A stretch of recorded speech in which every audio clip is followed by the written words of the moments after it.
APR APR Diégui Diop annonce sa démission.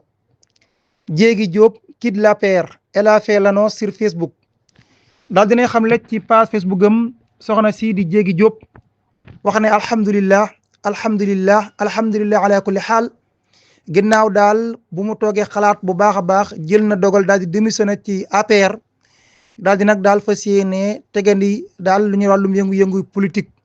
nee na nag maa ngi leen di xamal ne yéen waa APR yi ma bokkaloon parti bi bëgg naa leen lool bëgg naa leen trop sax waaye itam bëgg naa itam lool Sénégal waaye daal moom nee na ci contexte yi nga xam ne kon daal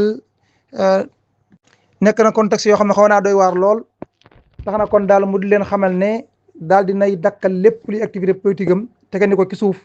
nee nag du teree may gën di wane sama bëgg ci son excellence président Macky Sall te itam bëgg gi ma ko bëgg day dem ba keroog sama dund di jeex te itam mooy masa nekk sama kilifa ci wàllum politique. nee na daal jërë ngeen jëf loolu la kon xamle soxna Diégui Diop nekkoon ku fare woon ci APR te ko wax ne kon tekki na ndombal tànkam ci parti bi tegandi kon fi suuf yëngu-yëngu politique ba ci kanam. Mouhalim Info